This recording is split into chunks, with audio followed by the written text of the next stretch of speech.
নূপুরের দাম 1000 টাকা হলেও তার স্থান পায়, আর টিপের দাম 1 টাকা হলেও তার স্থান কপালে।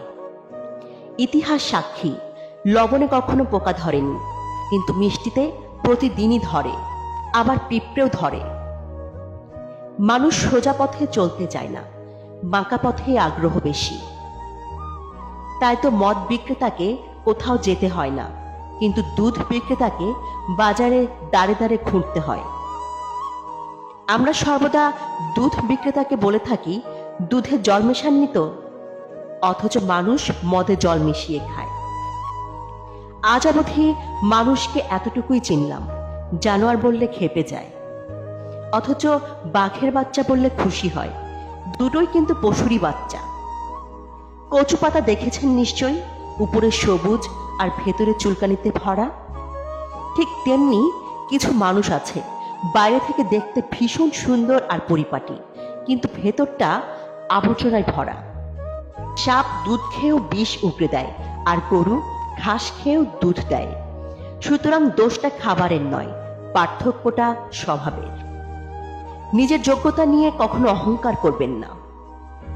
মনে রাখবেন, পাথর কিন্তু তার নিজের ওজনের জন্যই জলে ডুবে যায়। কি আজব এই দুনিয়া জানেন? যার চোখে ঘুম আছে তার কাছে ভালো বিছানা নেই, যার কাছে ভালো বিছানা আছে তার চোখে ঘুম নেই, যার মনে দয়া আছে তার কাছে দেওয়ার মতো কিচ্ছু নেই, আর যার কাছে দেওয়ার অনেক কিছু আছে তার দেওয়ার মনটাই নেই।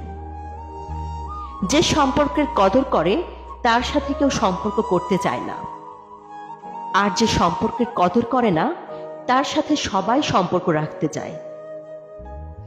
যার পেটে খিদে আছে তার কাছে পর্যাপ্ত খাবার নেই, যার পেটে খিদে নেই তার কাছে খাবার নষ্ট করার মতো প্রাচুর্য আছে। একটা কথা সব সময় মনে রাখবেন, ধনী আপনি চাইলেই হতে পারবেন, কারণ আজকালকার দুনিয়ায় পয়সা কামানো বিশাল কোনো ব্যাপার নয়। কিন্তু চাইলেই ভদ্রলোক হওয়া যায় না, কারণ ভদ্রতা পারিবারিক শিক্ষা থেকে আসে। সেটা সবার নাও থাকতে পারে, তাই পারলে ভদ্রলোক হওয়ার চেষ্টাটা সবার আগে করবেন।